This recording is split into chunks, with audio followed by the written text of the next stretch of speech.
নমস্কার, আমি রাজপ্রতাপ বসু আর আপনারা শুনছেন রাজপ্রতাপের ঠিক। আজ আপনাদের জন্য প্রজেক্ট পাসিং শো সিজন 4 এর অন্তিম পর্ব, তারানাথ তান্ত্রিক ও ব্রহ্ম শক্তি।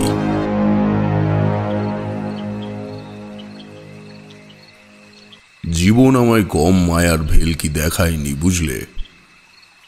এমন এমন রাতের সাক্ষী আমি হয়েছি যা ভাষায় প্রকাশ করা আমার পক্ষে সত্যিই কষ্টসাধ্য ব্যাপার। তবে বংশের ধারা বলে একটা প্রবাদ আছে, যে প্রবাদের বাস্তবিক দিকটা আমার গল্প বলার গুণমানের অঙ্গীকারের স্বরূপ হয়ে তোমাদের মতো শ্রোতাদের মন ভরিয়ে দেয়। আসলে ব্যাপারটা কি জানো? যেভাবে সেদিন অম্বিকা আগমবাগীশের দেখানো মায়াজালের মায়ায় জড়িয়েছিলাম, তা আমার জীবনের অন্যতম বৃহৎ ও ভয়ানক অভিজ্ঞতার সাক্ষী বানিয়েছে। যে আশ্চর্য হনুমানের পিছু নিয়ে সেই নিশ্ছিদ্র অন্ধকারাচ্ছন্ন ভয়ঙ্কর জঙ্গলের মধ্যে প্রবেশ করলাম, সে হনুমানটি আসলে নয়নতারা পিশাচিনীর মায়াবী রূপ ছাড়া আর অন্য কিছু নয়। সঙ্গে আমার পরিচয় যেভাবে, তা জানাটা তোমাদের জন্য আবশ্যক। বলি তবে শোনো। বিয়ে করে সংসার তুলে নিয়ে কলকাতা আসার পর প্রায় মাস 6 গাঁটের কড়ি ভেঙেই পেট চালাতে হয়েছে। মটলেনে তখন বড় বড় জ্যোতিষীর ছড়াছড়ি। কালে ভদ্রে তাদের প্রাপ্য দক্ষিণা কেউ না জোগাড় করতে পারলে আমাদের মতো নতুন গজিয়ে ওঠা জ্যোতিষালয়ে লোকজন আসত। এরকমই একদিন দুপুরে স্নান সেরে দাওয়ায় বসে আছি, বাড়ির সামনে এসে দাঁড়ালো একটি মস্ত কালো রঙের গাড়ি। কোম্পানির নাম জানতে চেয়েও না, ও বিষয়ে আমার অভিজ্ঞতা যথেষ্ট কম। প্রথমে ভাবলাম হয়তো পথ ভুল করে এখানে চলে এসেছে কেউ, কিন্তু পরক্ষণেই চালকের আসন থেকে একজন কালো রঙের মোটা সোটা লোক নেমে আমার দিকে এগিয়ে আসতেই বুঝলাম এনার মুখে আমার নামটি ধ্বনিত হবে।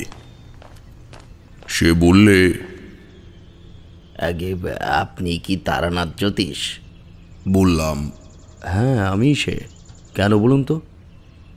বড় সাহেব আপনার সাথে একটু কথা কইবেন। বেশ, আসতে বলুন। কথাটা দৃঢ়তার সঙ্গে বললাম ঠিকই, কিন্তু মনের মধ্যে কেমন একটা অসামঞ্জস্যতা কাজ করতে শুরু করেছে ততক্ষণে। এটুকু নিশ্চিত ছিলাম যে সামান্য হাত দেখতে বা কোষ্টি করতে কেউ এমন আড়ম্বর করে আমার কাছে আসবে না। আর কি বা তখন আমার পরিচয়? বলা মাত্রই মোটা লোকটি গিয়ে গাড়ির জানলা দিয়ে মুখ গলিয়ে কি যেন বিড়বিড় করল। পরক্ষণেই একজন সাদা ধুতি পাঞ্জাবি পরিহিত উঁচু লম্বা ভদ্রলোক নেমে এলেন গাড়ির থেকে। গায়ের রং টুকটুকে ফর্সা এবং ঠোঁটের উপরে একটা শাঁসালো পাঁকানো গোঁপ। আমার সামনে এসে হাত জোর করে বললে, নমস্কার, हमारा नाम वेद प्रकाश अग्रवाल। এই তল্লাটে সবাই আমাকে এক নামে চেনে। আপ এখানে কিতনে দিন হলো এসেছেন? এই ধরুন মাস 6। আপনি কি গণনা করতে জানেন নাকি? এখানকার বাকিদের মতোই ব্যবসাদার নাকি? হ্যাঁ, এইবার আমার খুব বিরক্তি হলো। প্রথমত একের পর এক প্রশ্নের জেরা, তারপরও কর্মক্ষমতা নিয়ে কেউ প্রশ্ন তুললে তখন মাথা ঠিক রাখা যায় না। দেখবে, যে জিনিস অতি কষ্টের মাধ্যমে প্রাপ্ত করা হয় সে জিনিসের দিকে কেউ আঙুল তুললেই বুকের ভেতরে একটা আগুনের ভাঁটা জ্বলে ওঠে। বললাম, আপনি চাইলে এই মুহূর্তে আমার পরীক্ষা নিতে পারেন। শুধু এটুকু বলতে পারি, মটলেনে জ্যোতিষশাস্ত্র জ্ঞান অনেকের আছে, তবে আমার মতন মক্কেলকে সত্যি কথা বলার সাহস প্রত্যেকের হয়তো হবে না। ভদ্রলোক ভ্রুকুটি করে আমার দিকে একটু মাথা ঝুঁকিয়ে বললেন, আপনি কিরকম সত্যির কথা বলছেন? আমি এবার ভালো করে তার চোখের দিকে তাকালাম, তারপর বললাম, আপনার সিংহ রাশি, রাক্ষসগণ, পৈতৃক সম্পত্তির উপর থেকেই এখনও আপনার চলছে। ব্যবসা করবার চেষ্টা করেছেন অনেকবার, কিন্তু প্রত্যেকবারই লসের মুখ দেখেছেন। রেসের মাঠ, নারী, সুরা ইত্যাদি নেশার তুখর। আপনার একটি মেয়ে আছে যার বয়স আন্দাজ 15। স্ত্রীর শরীর বর্তমানে খুবই খারাপ, কিন্তু আপনার তাতে কোনো রকম ভ্রুক্ষেপ থাকে না ও ভবিষ্যতেও থাকবে না। অদূর ভবিষ্যতেই একটা বড় পাওনা মেটানোর আছে, যা পরিশোধ করতে গিয়ে আপনাকে যথেষ্ট বেগ পেতে হবে। এমনকি বাস্তুলোপ হওয়ার সম্ভাবনাও দেখতে পাচ্ছি। ভদ্রলোক ফ্যাল ফ্যাল করে আমার দিকে চেয়ে রয়েছে দেখে আমি একটু নড়ে চড়ে বসলাম।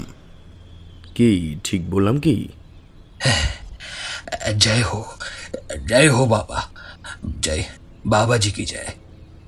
এ কি করে সম্ভব বাবাজি? আপ তো স্বয়ং ঈশ্বর আছেন। আপ তো এটাও বলে দিলেন যে পাওনা করি না মেটাতে পারলে আমার বাড়ি বিক্রি পর্যন্ত করতে হবে। এতটা নিখুঁত গণনা কিভাবে সম্ভব? আমি একটা প্রশান্তির নিঃশ্বাস টেনে বললাম, আমার বিদ্যেটা না হয় আমার ভেতরেই থাক, তবে যাকে তাকে ঈশ্বরের জায়গা দিয়ে দয়া করে পাপ কুড়োবেন না। আমরা প্রত্যেকেই তেনাদের সন্তান মাত্র। যাক, আপনি বলুন, আমি আপনার জন্য কি করতে পারি? প্রয়োজনের তাগিদেই বলো বা আসন্ন বিপদের দুশ্চিন্তায় বলো, যে কোনো মানুষ নিজের খেই হারিয়ে ফেলে এই সময়। ওই ভদ্রলোকের অবস্থাও হলো তাই। ঝাঁ চকচকে পোশাক পরে আমার সামনে মেরুদণ্ড সোজা করে আসা লোকটি তৎক্ষণাৎ যেন নিজের সব বল হারিয়ে বসে পড়ল আমার পাশে। বলল, আপ জব সব বুঝতেই পেরেছেন বাবাজি, তখন এটাও বুঝে নিন আমি কেন এসেছি আপনার কাছে। যদিও তখন আমার সমস্তটাই বোধগম্য হয়েছে, তবুও মক্কেলের মুখে শুনলে উত্তরটা গুছিয়ে দেওয়া যায়। ভদ্রলোক আমার মুখের থেকেই জানতে চেয়ে চুপ করে রয়েছে দেখে আমি উত্তর দিলাম, দেখুন, মানুষের জীবনে অর্থাগমন কখন হবে তা নির্ভর করে তার ভাগ্য রেখার উপর। আপনি সে অর্থের অসৎ ব্যবহার করেছেন নেশায় ও মাৎসর্যে। সেই কারণেই আপনার বকেয়া রাশিসম অর্থাগম কোনো সৎ কাজেই এখন সম্ভব নয়। ভদ্রলোক কেমন একটু মুষড়ে পড়লেন। বেশ খানিকক্ষণ উঠোনের দিকে স্থির দৃষ্টিতে চেয়ে থাকার পর বললেন, বাবাজি, অসৎ পথে তো সম্ভব। স্বভাব যায় না মোলে বলে একটা প্রবাদ আছে, তা তোমরা জানো। এই ক্ষেত্রেও তার বিপরীত হলো না। উনি আমার দিকে ঘুরে উজ্জ্বল দৃষ্টিতে একবার চাইলেন, তারপর খানিক মাথার দুঃসংকল্পগুলি গুছিয়ে নিয়ে বললেন, বাবাজি, যে টাকা দিনের পর দিন এই শহরের এ প্রান্ত থেকে ও প্রান্তে উড়ে বেড়াচ্ছে, সেগুলো তো সৎ পথের টাকা নয়। এক মানুষের টাকা হাতিয়ে নিয়ে আর একজন ধনী হচ্ছে, আবার পরের দিন সে সর্বস্ব হারিয়ে অন্য একজনকে ধনবান করে তুলছে। তাহলে ভাবুন, এরকম কোনো এক ব্যক্তির কাছে আমার টাকাগুলো তো গচ্ছিত, সির্ফ সেগুলোকে কি ফেরানো যায় না? কথার মারপ্যাঁচে ভদ্রলোক আমায় ভোলাতে চাইলেন ঠিকই, কিন্তু ততক্ষণে আমার মাথায় এক দুষ্ট বুদ্ধি ভর করে গেছে। মন বলছে, এভাবে আর শূন্য হাতে কতদিন বসে থাকবি তারানাথ? এই অন্ধকার নর্দমার পচা গন্ধ সম্পন্ন ঘরে বসে থাকলে কয়েক মাস পরে যে মানুষটিকে বিয়ে করে এখানে নিয়ে এসেছিস তাকেও তার বাবার বাড়িতে ছেড়ে আসতে হবে। আর এই কাজ করার থেকে অপ্রিয় ও লজ্জাজনক ব্যাপার আর আছে কি? ভাবলাম, আগমতন্ত্রের জ্ঞান যখন আমার মধ্যে সম্পন্ন আছে, তখন এই পথে একবার নেমেই দেখা যাক। আমার ধারণা, যে পুঁজি কামিয়ে ফেলব তা দিয়ে বাকি জীবন স্বাচ্ছন্দ্যে কাটানো যাবে। তোমাদের তো প্রথমেই বললাম, এই কাহিনীতে তোমরা সম্পূর্ণ এক অন্য তারানাথকে দেখবে, যে মানুষটি আসলেই ভাগ্যান্বেষী ও অর্থলোলুপ। এটুকু মনে রাখবে, আজ আমায় যা দেখছো তার জন্য আমার এই সময়কালটা ওতপ্রোতভাবে দায়ী। ওই শুধু গল্প শোনার আনন্দে নয়, ক্ষমতার অপব্যবহার ও অসৎ পথে অর্থ সঞ্চয়ের আকাঙ্ক্ষা যে কতটা ভয়ঙ্কর অভিজ্ঞতা স্মৃতিস্বরূপ রয়ে যেতে পারে তা আমার জীবনে ওই দিনগুলো না এলে বুঝতাম না। মন দিয়ে শোনো সবটা। দাঁড়াও, আগে বাইরের জামা কাপড়গুলো তুলে আনি। 10 মিনিটের মধ্যে বৃষ্টি নামবে। তোমরা ঠিকই বলো, বুঝলে, সব পরিবেশে সব রকম গল্প বলা যায় না। আর কালের ফেরে বদলে যাওয়া মানুষের ফেলে আসা অন্যায়গুলির কথা তখনই মনে পড়ে যখন সে অন্যায়ের কারণে বর্তমান সময়ের কোনো রকম বড় ক্ষতির উপলব্ধি হয়। আর আমার তো শুধু বর্তমান নয়, অতীত, বর্তমান ও ভবিষ্যৎ সবই একই রকম ভাবে কেটেছে। ও কাটবে, এ বিষয়ে আমার কোনো সন্দেহ নেই। কেবল মধুসুন্দরী দেবীর বর পেয়েছিলাম বলে এই যাত্রায় রক্ষে পেয়ে গেলাম। নইলে যা করেছি এক সময়, এই মোটা ভাত কাপড়ও আমার জন্য বরাদ্দ থাকার কথা নয়। এবং যদি একজন সৎ মানসিকতা সম্পন্ন তান্ত্রিক আমি হয়ে থাকি, তবে বলবো তা করা উচিতও নয়। যাই হোক, নাও মুড়ি খাও। মারোয়ারি ভদ্রলোকটির নাম বেদপ্রকাশ আগারওয়াল। ঠিক করলাম কয়েকদিন তার সঙ্গে থাকবো এবং সেই সমস্ত জায়গাগুলিতে উপস্থিত হব যেখানে তার অর্থ ব্যয় হয়েছে, অর্থের নেশায়। আমায় ইতিবাচক সিদ্ধান্ত নিতে দেখে বেদপ্রকাশ তার পাঞ্জাবির পকেট থেকে কচকচে 4টে 10 টাকার নোট দিয়ে বললে, এটা আপনি আপনার দক্ষিণা হিসাবে নয়, আমার প্রণামী হিসাবে গ্রহণ করুন বাবাজি। আমার বিশ্বাস আপনি পারবেন। দক্ষিণা নিয়ে আপনি চিন্তা করবেন না। যে মানুষ কয়েক মুহূর্ত আগেই আমার তন্ত্র ক্ষমতা নিয়ে প্রশ্ন তুলছিল, তাকে এমন শিশুর মতো আচরণ করতে দেখে আমার খুব যে খারাপ লাগলো তা নয়। জীবনের ওই সময়টায় নিজের ক্ষমতার প্রতি দম্ভটা বেশ চেকে বসেছিল। এটুকু খুব ভালোই বুঝতে পেরেছিলাম। সুনাম কলকাতা শহরে তখনই ছড়াবে যখন কোনো বড় ব্যক্তির মুখে আমার নাম উঠবে। ছোটখাটো ব্যক্তির পরিচিতিও ছোটখাটো জায়গার মধ্যে সীমাবদ্ধ থাকে। ভেতর বাড়িতে এসে পুঁটলির মধ্যে কয়েকটা কাঁচা কাপড় ঢুকিয়ে নিয়ে স্ত্রীর হাতে টাকাগুলো ধরিয়ে দিয়ে বললাম, হরেন মুদির দোকান থেকে যা বাজার করা আছে তা আশা করি এই সপ্তাহ এখনও চলে যাবে। তুমি কতদিন একটু সাবধানে থেকো। আমি কাজ ছেড়ে দ্রুত ফিরে আসব। নারীরা বিশ্ব শক্তির আধার, তা তোমাদের আগেই বলেছি। আমার স্ত্রী যেন আগের থেকেই ব্যাপারটা আন্দাজ করতে পেরেছিলেন। সে স্বভাবতই স্বল্পভাষিনী। নরম গলায় বললে, সাবধানে সিদ্ধান্ত নিও, আমার মনটা কেমন যেন কুকাইছে। আমি তার মাথায় হাত রেখে একটু আশ্বাসের আভাস দিয়ে চলে এলাম বাইরে। বেদপ্রকাশ গাড়িতেই আমার জন্য অপেক্ষা করছিলেন। আমি গিয়ে তার পাশের আসনে বসলাম। চালক সোজা আমাদের নিয়ে এলো একটি দোমহলা হলুদ রঙের বাড়ির সামনে। দোতলার ঝুল বারান্দায় দাঁড়িয়ে আছে একটি বছর 15-র মেয়ে। বেদপ্রকাশ গাড়ির দরজা খুলে বললেন, এইটুকুই আছে বাবাজি, আপনি বলছেন তাও হারাতে চলেছি। কপালটা কোনো মতেই সাথ দিচ্ছে না আমার। কোনো শেয়ারের প্রফিট হচ্ছে না। রেসের মাঠে মুটো মুটো টাকা হারিয়েছি। কিছু একটা করুন আপনি। আমি কথা দিচ্ছি, আমার আসল টাকাটুকু ফিরে এলে আমি এসব ছেড়ে দেব।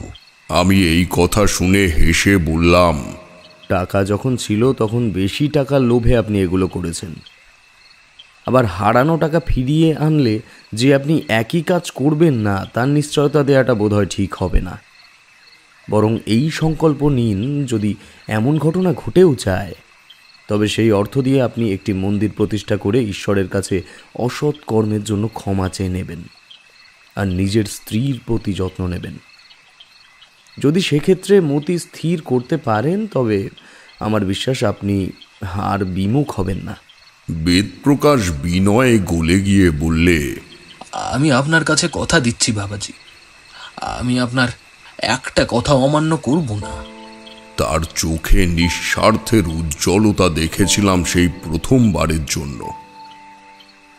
বেদপ্রকাশ আমায় কাছারি বাড়ি পেরিয়ে মূল ফটকের ভেতরে এনে ডান দিকে ঘুরলেন, অর্থাৎ বাড়ির প্রধান দরজার দিকে গেলেন না। আমিও কিছু না বলে পিছু নিলাম তার।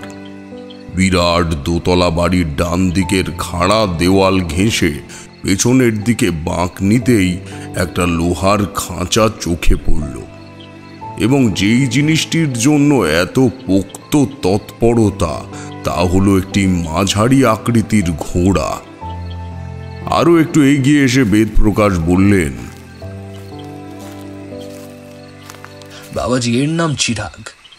একে আনিয়েছি অনেক দূর থেকে। এক সময় রেসের মাঠে নামলে সকালে ভয়তে রাইডারদের এর ব্যাপারে সতর্ক করত,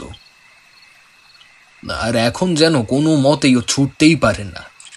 সির্ফ কি চিরাগ, যে কোম্পানি শেয়ার নিয়েছিলাম তারা শেষ বছরেও আমার অসংখ্য টাকার ব্যবসা দিয়েছিল, কিন্তু মাঠে ঘোরার সাথে সাথে ভাগ্যের ঘোরাও যেন হলো বাবাজি এমন। আমি তো পথে বসতে চলেছি প্রায়। এবার আমি একটি প্রশ্ন জিজ্ঞেস করলাম, যা আমার আগেই করার কথা ছিল, কিন্তু আমি থেমে গেছিলাম। বললাম, মটলেনে এত বড় বড় জ্যোতিষী থাকতে আপনি আমার কাছেই কেন এলেন? প্রশ্ন শুনে বেদপ্রকাশ তৎক্ষণাৎ আমার দিকে তাকালেন। এই মুহূর্তে সে এমন প্রশ্নের জন্য প্রস্তুত ছিলেন না, তা বুঝতে পারলাম।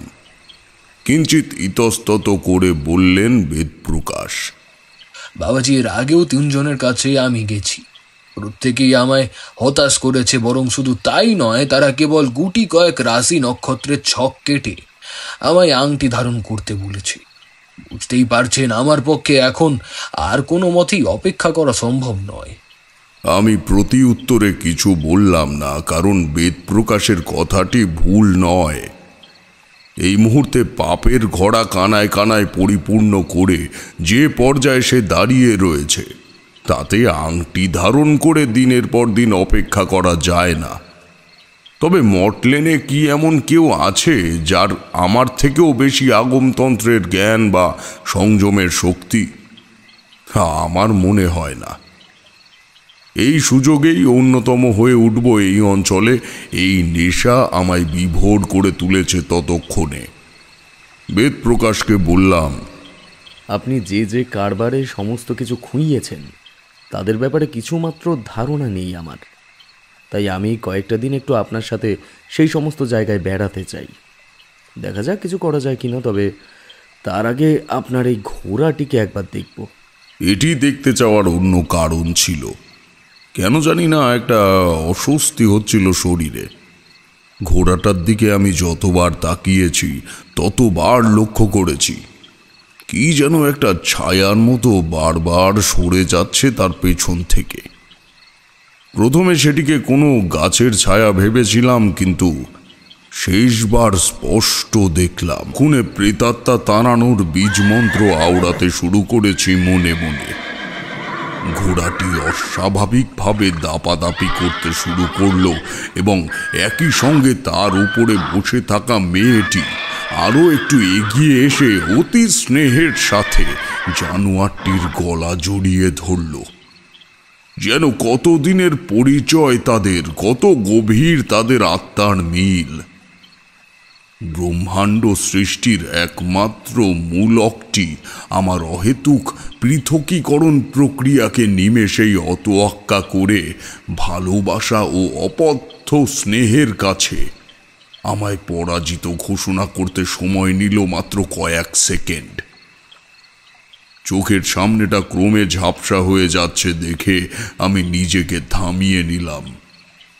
বেদপ্রকাশ বোধ হয় আমার অস্থির অবস্থার আঁচ পেয়ে বললেন, বাবাজি চলুন, থোড়া বিশ্রাম নিয়ে নিন। কাল আপনাকে রেসের মাঠে নিয়ে যাব।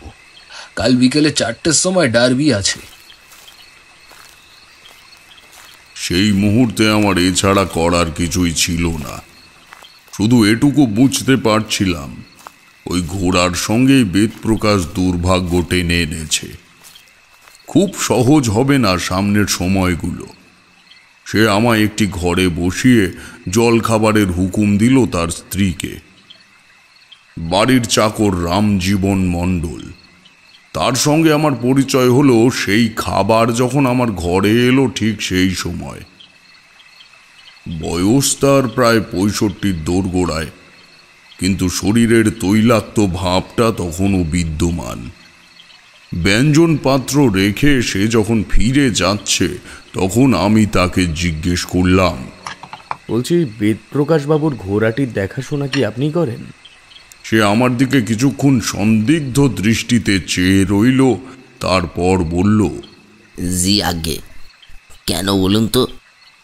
না, তেমন কিছু নয়, এমনি জিজ্ঞেস করলাম। রামজীবন চলে গেল ঠিকই, কিন্তু তার মনে যে আমার এই প্রশ্নটা দাগ কেটেছে সেটা বোঝার জন্য তার ধীর পায়ে প্রস্থানের দৃশ্যটুকুই যথেষ্ট ছিল। বাড়ির মালিক দেনার দায়ে জর্জরিত, তার উপরে এমন এক রহস্যময় প্রেতের বসবাস তার শখের ঘোড়াকে কেন্দ্র করে।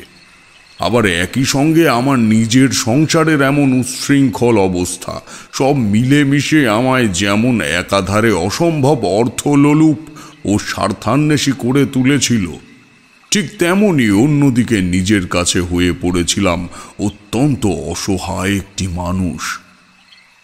মন ক্রমাগত বলে চলেছে, খুব শীঘ্রই আমি আমার আয়ত্তের সমস্ত শক্তির ওপর থেকে সংযম হারাতে চলেছি।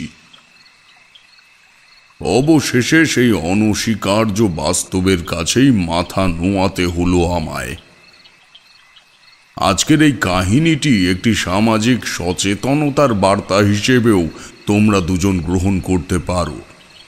তবে এটুকু বলতে পারি, এই বৃদ্ধ বয়সে তোমাদের বন্ধু হিসেবে পেয়ে যে শৌখিন ইচ্ছেগুলো মিটিয়ে নিচ্ছি, তাও হয়তো আমার জন্য বরাদ্দ রইত না। নিজের উপরে নিজেরই গ্লানি চলে আসে সে সময়কার কথা মনে পড়লে। অনেক কষ্টে সে সময় মানসিক ব্যাধি ও অসীম অর্থের হাতছানি থেকে নিজেকে বাঁচিয়ে আনতে পেরেছি। তাও হয়তো পারতাম না যদি আমার জীবনের সুতো ওই মহাজাগতিক শক্তিগুলির সাথে বাঁধা না থাকতো। সন্ধ্যা হওয়ার পর্বে খাওয়া দাওয়া সেরে ঝুল বারান্দা মতো একটা জায়গায় দাঁড়িয়ে একটা বিড়ি ধরালাম। সেই স্থান থেকে বাড়ির পেছনের দিকটা স্পষ্ট দেখা যায়। বুঝতেই পারছো সেই সময় আমার নজর কোন দিকে পড়া উচিত।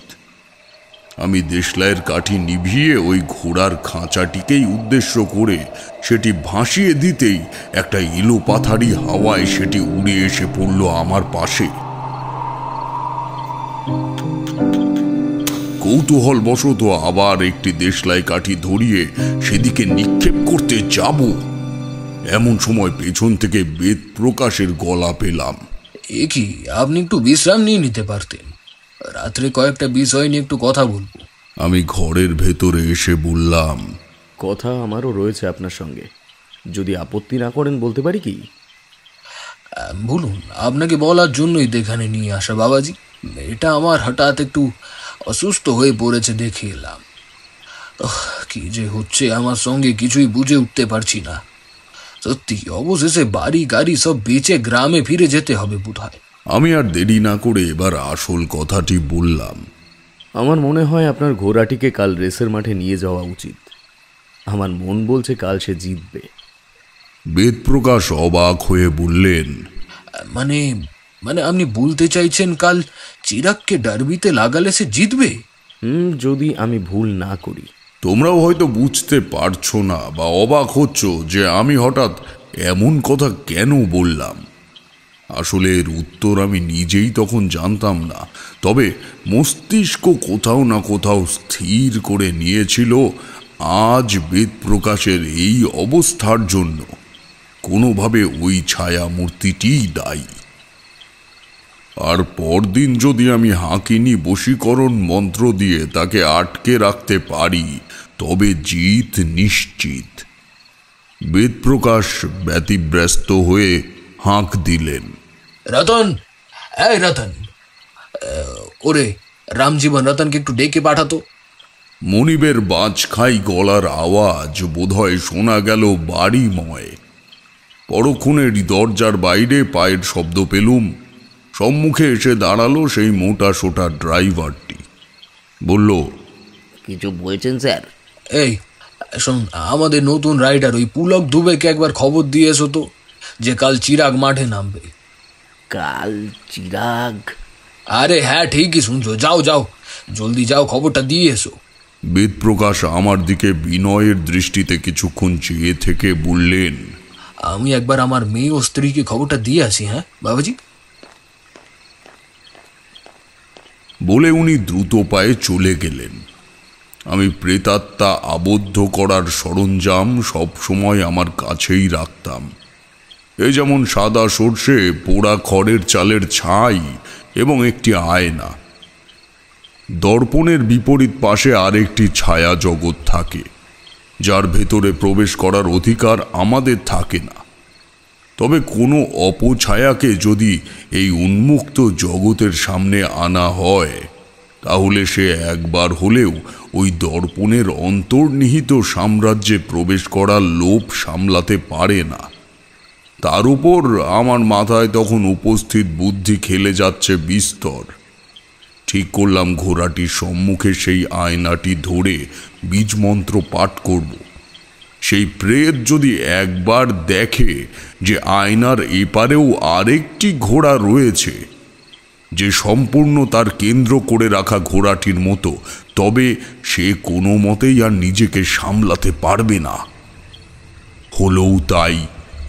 পরদিন সকালে যখন বেদপ্রকাশ আমায় বাড়ির পেছনে ওই ঘোড়ার খাঁচার কাছে নিয়ে গেল, দেখলাম বাড়ির চাকর রামজীবন নারকেলের ছোবড়া নিয়ে অশ্বটিকে ঘষে মেজে চকচকে করাচ্ছে।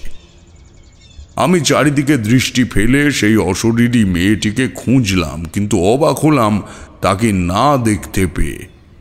তবে সে কৌতূহল বেশিক্ষণ স্থায়ী হলো না। এমন সময় পায়ের শব্দে পেছনে তাকিয়ে দেখি সেই গাড়ির চালক এক যুবক ছোকরাকে নিয়ে এগিয়ে আসছে। কিন্তু সেখানে কেবল তারা দুজন নয়, পেছনে পেছনে রয়েছে সেই মেয়েটি, যার সম্পূর্ণ চেহারা এই প্রথমবারের জন্য আমার দৃষ্টিগোচর হল। সাদা ধবধবে গায়ের রং তার। হঠাৎ দেখলে মনে হয় কোনো তরতাজা মানুষের শরীর থেকে সমস্ত রক্ত চুষে নিয়ে তাকে ফ্যাকাশে বানিয়ে দিয়েছে কোনো পিশাচ। চুলের রং গভীর বাদামি এবং সবথেকে আকর্ষণীয় হলো তার বড় বড় দুটি সবজে চোখ। ধীরে ধীরে তার নিরেট অবয়বটি আমার সামনে ঝাপসা হতে হতে মশারির জালের মতো পাতলা হয়ে এলো। পরক্ষণে মিলিয়ে গেল চোখের নিমেষে। বেদপ্রকাশের কথায় প্রকৃতিস্থ হলাম। বাবাজি, এই আমার রাইডার দুবে, ও খুব নাম করা খেলোয়াড়। সে নিজেই ঘোড়দৌড়ের মাঠের থেকে আমায় জানিয়েছে যে চিরাগের সাওয়ার হতে চায়। তবে জানেন তো, ঘোড়া যদি নিজেই বেঁকে বসে তবে রাইডারের কিছু করার থাকে না। এ তো গাড়িও নয় যে মেকানিক লাগিয়ে ঠিক করে নেব। আমি যন্ত্রের মতো মাথা নেড়ে সম্মতি দিলাম। তারপর বেদপ্রকাশের কানের কাছে মাথা ঝুঁকিয়ে বললাম, আপনারা সকলে একবার সামনের বাড়ির দিকে যান, আমার একান্তে একটা বিশেষ কাজ আছে। বেদপ্রকাশ অতি ধূর্ত একজন মানুষ। পরিস্থিতি সামলে দেওয়ার জন্য বললেন, ঠিকই তো, চলো আমরা খাওয়া দাওয়া সেরে নি। আর মাত্র কয়েক ঘন্টা আগে থেকে গিয়ে ডার্বিতে আবার নাম লেখাতে হবে। কিন্তু চিরাগ কি এখানেই থাকবে নাকি আবার খাঁচায় রাখবো? বলে আবার আমার দিকে তাকাতেই আমি বললাম, না না মানে আমি তো আজ একাদশী, আপনারা গিয়ে খেয়ে নিন, আমি বরং এখানেই থাকি।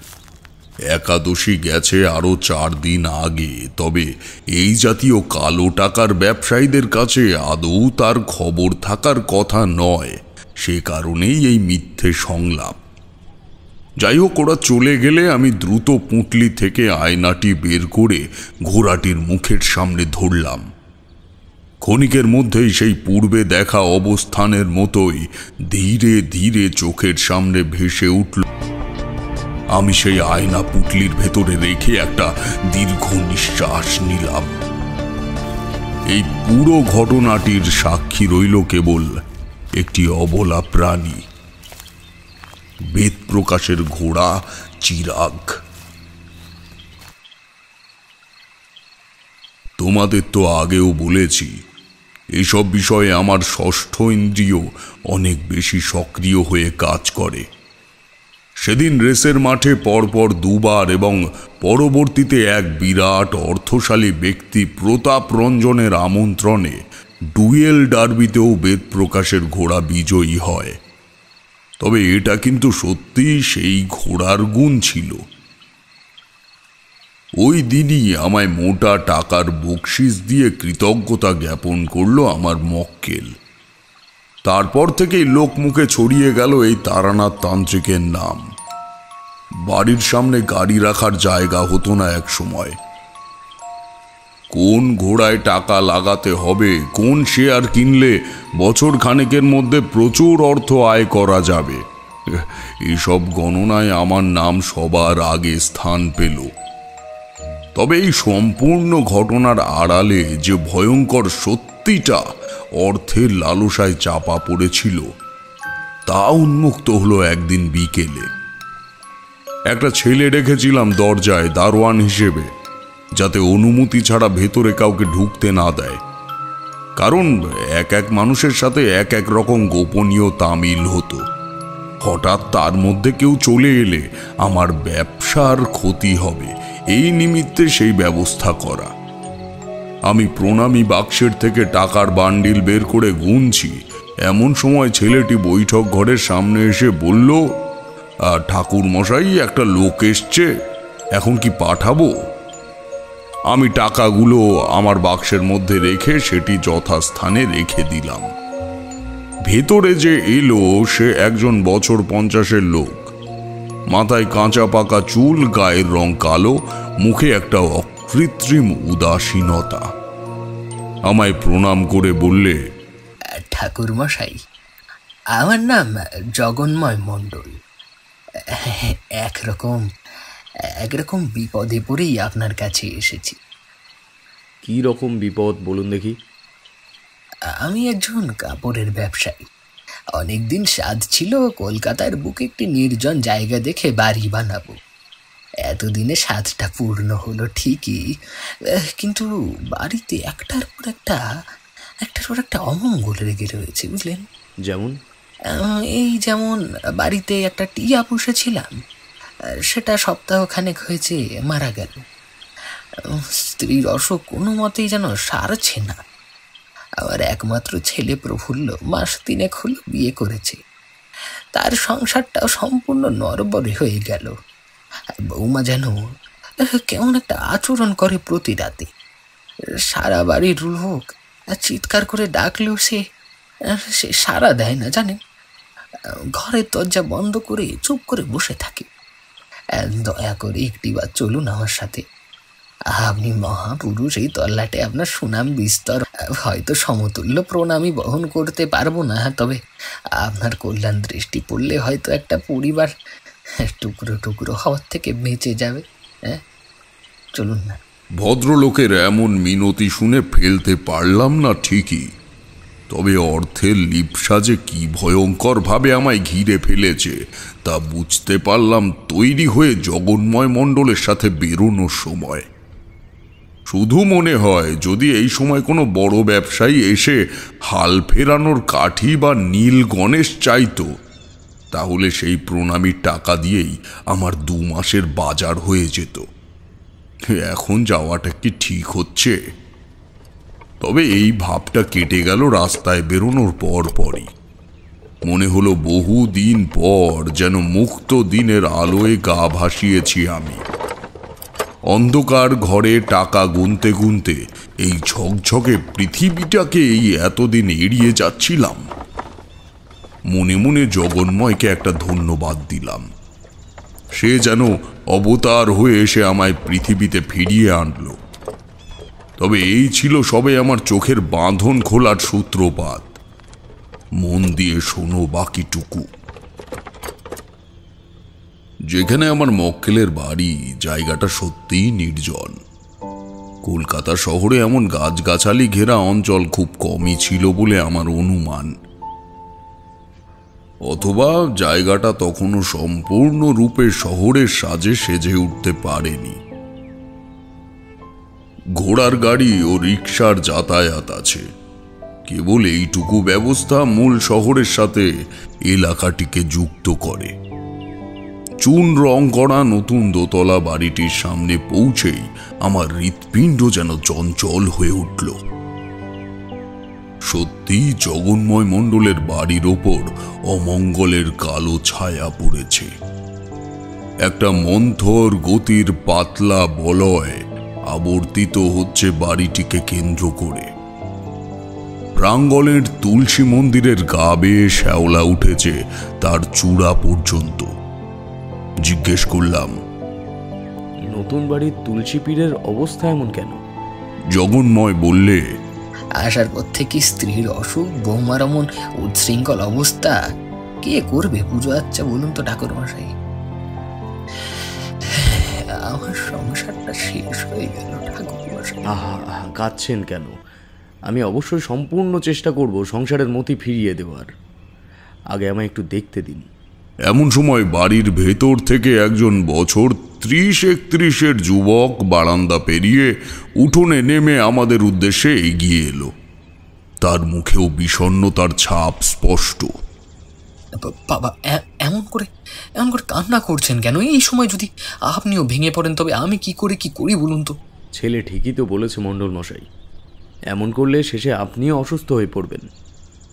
তুমি ওনাকে নিয়ে ভেতরে যাও, আমি আসছি। ওরা দুজন চলে গেলে আমি বাড়িটিকে একবার আত্মসার মন্ত্র জপ করতে করতে প্রদক্ষিণ করলাম। তবে তেমন কোনো বাস্তুদোষ বা অপশক্তির উপস্থিতি ভিটের মধ্যে লক্ষ্য করলাম না। কিন্তু ওই কালো মসলিনের বলয় আমায় নিশ্চিত করেছে কিছু একটা অতি জাগতিক ঘটবেই এই বাড়িতে। ঠিক করলাম তিথি দেখে একটা রক্ষাকালী পুজোর পরামর্শ দেব। বাড়ির ভেতরে প্রবেশ করছি, দেখলাম জগন্ময় বাবুর ছেলেটি দরজার দিকে হেঁটে আসছে। আমায় দেখে বলল, কি করি বলুন তো ঠাকুর মশাই, এইসব কি শুরু হলো আমাদের পরিবারে? নতুন বিয়ে করে বাড়িতে পা রাখলাম, তারপর থেকে একের পর এক অশান্তি। আমার স্ত্রীর কথা আশা করি বাবা আপনাকে বলেছেন। উনি সব বলেছেন। একটাবার বৌমার কাছে আমাকে নিয়ে চলো দেখি। কে এই প্রফুল্লের স্ত্রী? কে এই জগন্ময়ের বৌমা?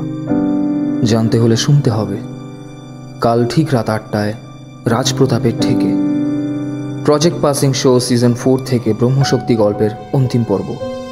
ততক্ষণ শুনতে থাকুন, সঙ্গে থাকুন।